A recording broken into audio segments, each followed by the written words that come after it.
보면서 우리 하나님께서 때로는 우리에게 이렇게 묻고 계시는 것 같아요. 너는 뭘 준비하고 있니?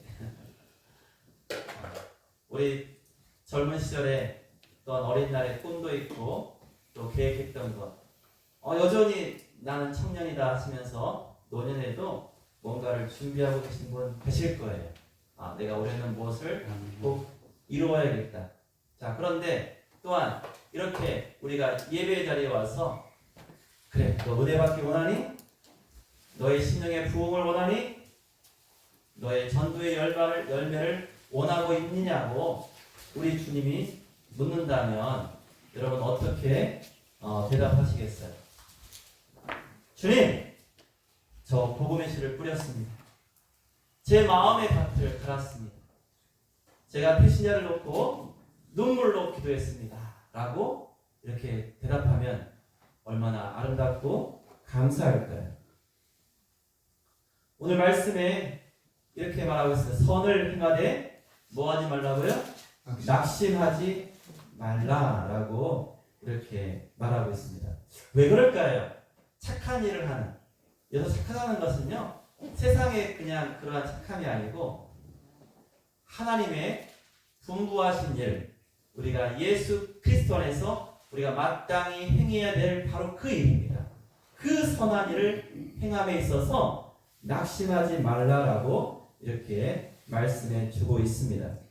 그런데요, 우리가 언제 낙심하죠? 우리 보통 낙심할 때요, 이런 것 같아요. 내가 뭔가 열심히 하는데 아무도 나를 몰라줘. 혹시 이번에 점심 메뉴를 정성껏 준비했는데 한 땀 한 땀 하듯이 칼질 하나하나 하면서 열심히 준비했는데 먹는 사람들이 별로 그러면 안 되는 거예요, 여러분. 아주 맛있게 먹으셔야 되는 거예요. 여러분, 아무도 알아주지 않으면요 낙심한대요. 또 열심히 기도했는데 기도 응답이 없는 것 같아. 그러면 그런 부분도 낙심이 된다 그래요. 열심히 사역하고 나 전도하고 하는데 그러한 열매가 없어 보일 때 우리는 신앙적으로 낙심할 수 있다고 합니다. 그런데요, 그러한 낙심은 하나님께서 우리에게 주시는 마음이 아니라 어쩌면은 사탄이 우리에게 너는 안 돼. 해봐야 소용없어. 누가 알아주잖아. 누가 너를 알겠어? 다 소용없는 짓이야. 라고 우리의 마음을 꺾으려 한다는 것 같아. 그만해. 이제 됐어. 안 변해. 그래봐야 소용없어. 라고 그렇게 우리를 낙담케 합니다. 그때 우리 하나님이 말씀하시는 거예요. 낙심하지 말라. 선을 행하되 낙심하지 말라라고 하십니다. 여러분, 한 권사님이 남편이 있어요. 내 남편은요 술에 중독되어 있습니다. 요즘에는 그런 분 보기가 쉽지 않지만은요, 예전에는요 거리를 걷다 보면요 코가 삐뚤어지는 분들이 많이 다녔어요. 정말이에요. 딱 봐도 저분은 술 중독이구나. 근데 권사님인데 교회에서 열심히 생활하는데 남편은 술 중독에다가 폭언에다가 또 아이들을 때리기도 하고 또 술만 먹으면 뭐 하냐면요 교회를 비난하는 거예요. 너 교회 왜 가냐? 막 이렇게 호통치고 그런다는 거예요. 그래서 무려 18년 동안 이 권사님이 기도합니다. 그리고 18년 되던 어느 날 교회에서 부흥회가 열렸어요. 그동안 얼마나 많이 간청했을까요? 한 번만 가자, 한 번만 가자. 아유, 그래 내가 오늘 한 번 가준다 하고 참석했습니다. 그런데 그 예배가 끝나고 마지막에 그 남편이요, 그 목사님이 초청하잖아요. 그 강사의 목사님이 오늘 마음에 작정하여 예수 믿기로 결단하신 분 있으면 앞으로 나오세요 했더니 갑자기 일어나가지고 앞에 나오는 거예요. 남편이 나와가지고 막 울더라는 거예요. 아니 저 사람은 찔러도 피 한 방울 안 나올 사람인데 아니 눈물을 흘려 하면서 고백합니다. 나는 그동안 거의 20년 넘게 도망쳤습니다. 내 아내가 나에게 간청하고 교회 가라고 하고 예수 믿자고 할 때 난 도망쳤는데 오늘 어떻게 이곳에 왔는데 하나님이 나를 포기하지 않으셨다는 것을 알게 되었습니다. 그래서 이제 예수 믿기 원합니다. 이렇게 고백했다는 거예요. 그런데요, 여러분, 제가 그런 분들을요 많이 봤어요. 특히 그렇더라고요. 남자들이 못났나 봐. 거의 다 대부분 100%는 아니에요. 거의 대부분 아내들이, 자매들이 그같이 기도하여서 남편을 구원한 놀라운 역사들이 많이 있습니다. 그 권사님도 또한 그렇게 고백했다는 거예요. 포기하고 싶은 날이 얼마나 많았는지. 그런데 그때마다 우리 하나님께서 저를 붙들어 주셨습니다. 여러분, 하나님은요 포기하지 않으세요. 그리고 하나님은 바로 그때 준비하시는 거예요. 그때 준비하시는 거예요. 여러분, 성경에서 한나가 자녀가 없음으로 인해서 얼마나 고통하고 그가 눈물로 기도했어요. 근데 그 눈물의 기도의 시간이 하나님의 은혜가 준비되어지는 시간이었던 거예요. 그 하나님께서 귀한 사무엘과 또한 자녀들을 허락하십니다. 여러분, 그러므로 준비하는 사람이 바로 하나님을 닮아가는 사람, 하나님의 뜻대로 살아가는 사람이라고 해요. 여러분, 오늘 낙심하지 말라고 했는데 이 낙심하다라는 이 원래 이 성경에 쓰인 낱말의 뜻은요 그냥 아유 나 실망인데 이런 표현이 아닌 거예요. 지치고 지쳐서 절망 가운데 포기하는 그런 모습이에요. 그냥 단순히 에이 실망스러워 이런 표현이 아니고 너무나 지치고 완전히 초췌해져서 그렇게 포기한 그러한 상태라는 거예요. 그렇지만 하나님의 사람들은요 그러한 낙심을 해서는 안 된다는 거예요. 왜 낙심하려고 할까요? 선한 일을 열심히 하는데 누가 알아주는 것 같지도 않고 당장 이루어지는 것 같지도 않고 당장 주어지는 보상도 없는 것 같은 그러한 상황. 그러니까 우리에게 주어지는 현실이 그대로인 것 같은 이것들이 우리를 낙심케 하는데 바로 그때 하나님이 준비하신다는 거예요. 어떻게요? 여러분들의 기도와 끊임없는 그러한 선한 일을 행함에 우리 주님이 함께 하시고 붙들어 주신다는 거예요. 그럼 어떻게 됩니까? 때가 이름에 뭐 한다는 거예요? 거두게 된다라는 거죠. 여러분, 이것은요 우리가 하나님의 시간표를 믿고 바라는 사람들의 모습입니다. 지난 겨울 얼마나 추웠어요. 그렇죠? 올겨울은 눈은 그렇게 많이 오지 않았지만은 지난 겨울에는 눈이 얼마나 많이 왔어요. 근데 이번에는 참 추웠던 그러한 겨울이었어요. 그런데요, 여러분 겨울 동안에도 농부는 어때요? 농한기 그러면 농부는 그냥 다 쉬고 놀러 다니는 줄 알았더니 그러지 않으시더라고요. 이제 봄이 가까울수록 마음이 분주합니다. 또한 준비합니다. 자, 그런데요, 여러분, 농부가 씨를 뿌려놓고 며칠 지나가지고 한 일주일도 안 돼서 왜 아무것도 안 나오지? 뭐가 문제 있지? 하고 그 심었던 밭을 파면 어떻게 돼요? 될까요? 안 될까요? 안 되죠? 눈에는 안 보이지만 분명히 밑에서 뭐가 있어요? 그 씨앗들이 싹을 내리고 잘하려는 준비를 하고 있지 않겠습니까? 그렇습니다. 여러분, 신앙은요, 조급해서는 안 된다는 거예요. 여러분의 기도가 쌓이고 있습니다. 눈물이 쌓이고 있습니다. 여러분의 정직한 수고가 쌓이고 있습니다. 그러면 보이지 않지만, 지금 당장은 나타나 보이지 않지만 분명히 여러분의 내면에서, 여러분의 사역 가운데에서, 여러분이 행하는 그 귀한 시간 가운데 하나님 안에서의 귀한 뿌리가 자라고 있다는 거예요. 여러분, 농부가 씨를 뿌리고 그 다음날 열매를 거두려는 농부는 없습니다. 준비하는 하나님의 사람도 그와 같아야 합니다. 여러분, 낙심하지 않는 것이 바로 영적 준비라는 거예요. 여러분, 낙심하지 않고 포기하지 않고 최선을 다하십시오. 왜 그럴까요? 당신의 기도는 헛되지 않습니다. 여러분의 헌신은 사라지지 않습니다. 여러분의 눈물은 그냥 땅에 떨어져 말라버리는 것이 아닙니다. 바로 그때 우리 하나님께서 보고 계시는 거예요. 기억하고 계시는 거예요. 그리고 하나님이 준비하세요. 뭘 준비하세요? 하나님의 시간표, 하나님의 때, 카이로스, 하나님의 시간을 정해놓고 기다리시는 거예요.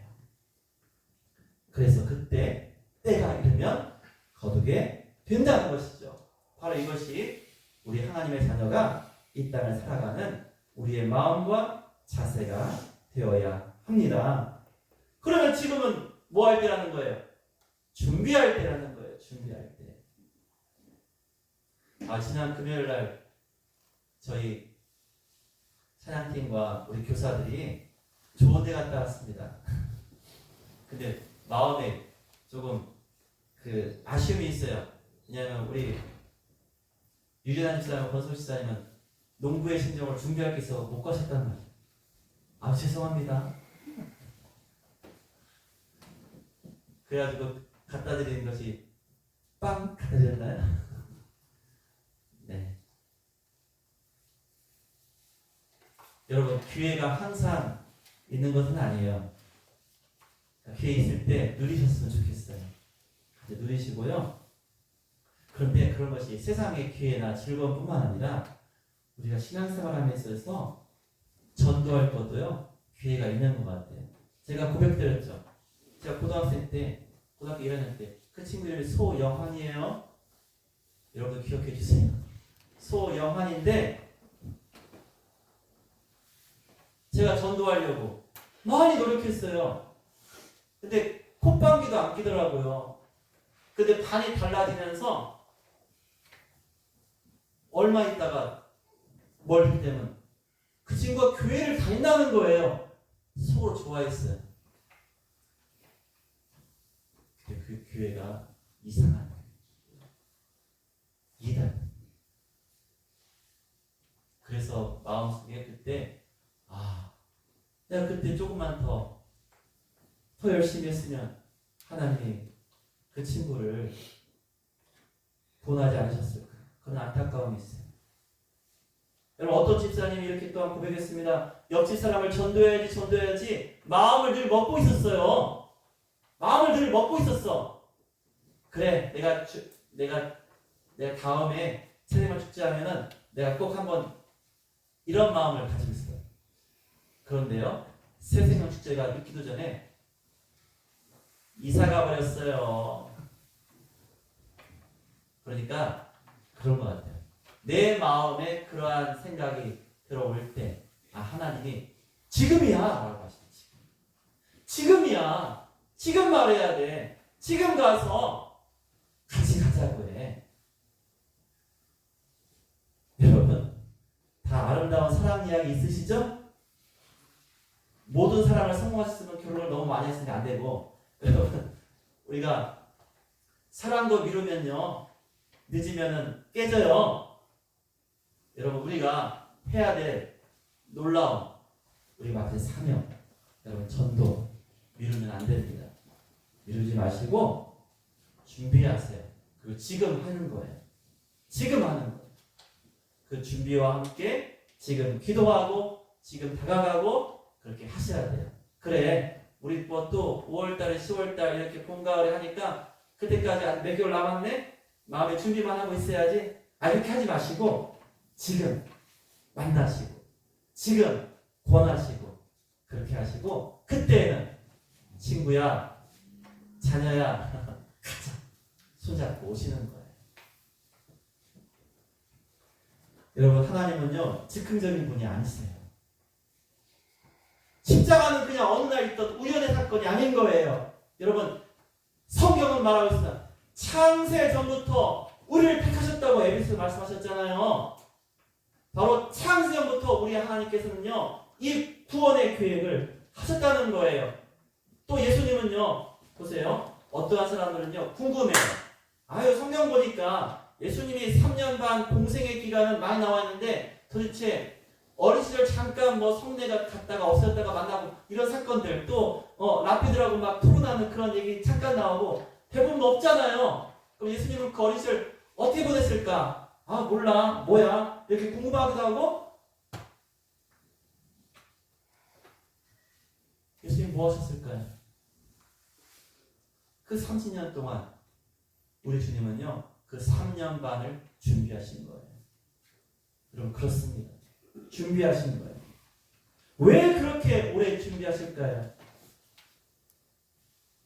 여러분 준비하지 않는 것은요 성공할 수 없는 거예요. 저는 어제 깜짝 놀랐어요. 미국이 이란을 공격했잖아요. 그럼 또 저희가 기름값이 올라서 이런 걱정도 하고 또 이러면 안 되는데 하는 걱정도 하는데요. 우리는 모르는 사이에 우리가 볼 때 미국이 어제 그냥 공격한 것 같은데요. 수개월 동안 준비했어요. 수개월 동안. 지난번에 베네수엘라 공격할 때 그날 그냥 딱 공격한 게 아니고요. 그것도요. 수개월 동안 준비했대요. 그래서 목표로 하는 그 사람이 어디에 머물지 그의 동선을 정확하게 예측하고 확정된 그날을 정해서 공격했다는 거예요. 이번 이란 공격도 마찬가지. 여러분 오래가지 않습니다. 오래가지 않아요. 왜요? 엄청나게 준비했어요. 그리고 공격한 것 같아요. 제가 알기에는 아직 정확하게 확실히 안 나오지만은 그 이란의 그 지도자 있죠. 이름을 잘 모르겠어요. 하메네이인가? 예. 죽었다고 공격으로. 그러한 기사가 지금 나오고 있으니까 아직 확정은 모르겠어요. 그러니까 그만큼 철저하게 준비해서 그 대부분의 이란 사람들의 피해를 받지 않고 공격할 그것만 정확하게 하는 것 같아요. 그런 면에서는 대단하다라는 생각 드는데 여러분 세상에 그러한 나라도 그런데 하나님 나라의 이 구원의 일 여러분 우연으로 어떻게 딱 그냥 된 것이 아닙니다. 이 십자가의 사건 여러분의 구원의 사건 여러분 놀라운 일입니다. 하나님이 준비하신 거예요. 여러분 제가 말씀드린 적 있죠? 고려대학교 가면은요 이렇게 고려대학 CCC에 쫙 준비해놔. 뭐가 프랭카드가 딱 붙어요. 거기도 이제 100년의 역사가 넘어가니까 뭐 고대는 당신을 몇 년 기다렸습니다. 근데 그 다음에 써놔 있어요. 하나님은 우리 예수님을 당신을 2000년 동안 기다렸습니다. 이렇게 써요. 그러니까 그 마음에 그 문구에 감동이 돼요. 우리 하나님께서 우리 한 생명을 구원하시기 위해서 2000년 전 이 땅에 오신 그 예수님께서 바로 여러분을 위해서 준비하셨다는 거예요. 여러분 아브라함의 여정을 보면요. 그가 75세쯤에 이제 하나님의 부르심을 따라서 그가 움직이기 시작했습니다. 그리고 아들 이삭을 얻기까지 얼마나 걸렸어요? 75세에서 100세니까 그렇죠. 여러분 1500년한테 수학 배우셔야겠네. 산수 배우셔야겠네. 25년. 아까 전에 그 권사님 18년보다 훨씬 기네요. 몇 년 길어요? 8년. 발표 안 되시나 보다. 여러분 요셉이 어린 시절 특히 이제 마지막 때가 한 17 정도 집에 있을 때 야곱과 형제들과 있을 때 17 정도의 그가 꿈을 꾸잖아요. 꿈을 꾸고 비전을 갖게 되었습니다. 그런데요, 그가 하나님의 준비하신 가운데 그 꿈에 그런 실을 이루는 때가요, 사실은 30살 즈음이에요. 애굽에 팔려가가지고 그가 얼마 동안요? 13년 동안 종살이하고 또한 집사로서 돌보고 억울한 일 당해서 옥에 갇히고 하는 그 기간이요, 무려 13년의 기간이 흘렀다고 해요. 우리가 아는 믿음의 조상들 다윗은 어때요? 여러분, 다윗이 골리앗을 빡! 그러면 와! 사울은 천천히요, 다윗은 만만히요. 요즘 같으면 사람들이 그렇게 막 응원해주면은 막 떠가지고 막 엄청난 사람이 될 텐데, 그때는 안 그랬어요. 네가 만만이야? 네가 나를 만만해 보여? 하고 사울이 죽이려고 했잖아요. 그래서 하나님의 기름 부음 받고 골리앗을 물리쳤는데도 불구하고 다윗은요, 그 순간 왕의 딸과 결혼하고 또 승승장구하는 그런 용사가 되었지만, 실상은 그 다음에 바로요, 사울이 창을 던져서 죽이려고 했고요, 무려 10년 동안 쫓겼다. 10년 동안. 그 살기 위해서요, 다윗이요, 침을 질질 흘리면서 미친 척도 했어요. 살기 위해서. 근데 그 모든 것을요, 그 모든 과정을 통해서 하나님께서 가장 기뻐하시고 하나님 마음에 합당한 그런 왕으로 삼기 위한 그런 과정이었다는 거예요. 우리 하나님께서 지금도 여러분을 준비시키고 계십니다. 지금 겪는 기다림, 지금의 침묵 같은 이러한 상황, 그러나 그 가운데 분명 믿음의 씨앗이 싹을 내리고 자랄 준비를 하는 것처럼 여러분이 더욱더 큰 하나님의 사랑으로 준비되어 가는 것입니다. 여러분, 그러므로 우리는 오늘 말씀처럼 선을 행하되 낙심하지 마십시오. 때가 이르면 하나님의 때에 반드시 거둘 것입니다. 그리고 우리 가운데 어떻게 돼요? 더욱 믿는 자에게 우리가 선을 행하며 함께 사랑을 나눌 수 있어야 돼요. 여러분, 이것이 너무나 귀한 것입니다. 사람들은요, 결과를 쫓아갑니다. 그런데요, 하나님은요, 하나님의 사람을 준비시키신다. 바로 그 사람이 바로 여러분이 되시기를 축원드립니다. 여러분, 우리가 열매를 원합니까? 그러면요, 뿌리를 내려야 돼요. 뿌리를 내리고 있어야 돼요. 지난번에 그 나무 얘기했잖아요. 4년 동안 뭐예요? 30cm밖에 5cm 기억이 안 나네 갑자기. 조금밖에 안 나오는 거예요. 그런데 5년째 되는 그때는요, 하루에 30cm 자란다는 거예요. 그래서 그 해에 몇 개월 동안에 15m에서 20m의 그러한 큰 대나무가 된다는 것입니다. 지금 작아 보입니까? 지금 없어 보입니까? 분명히 준비되면 하나님이 이루어 주십니다. 그래서 우리가 결단해야 되는 거예요. 낙심하지 않겠습니다. 포기하지 않겠습니다. 오늘 씨를 뿌리겠습니다. 눈물로 씨를 뿌리겠습니다. 오늘 기도하겠습니다. 오늘 전도하겠습니다. 바로 그와 같은 준비하는 하나님의 사람이 바로 당신, 바로 우리 형제자매들이시기를 축원드립니다. 하나님께서 그렇게 이루어 주실 것입니다. 봄이 이렇게 왔잖아요. 하나님의 때에 반드시 이루어 주실 그 은혜를 우리가 소망하며 농부처럼 하나님처럼 준비하는 하나님의 귀한 사람들 다 되시기를 예수님의 이름으로 축원드립니다. 아멘. 기도하겠습니다.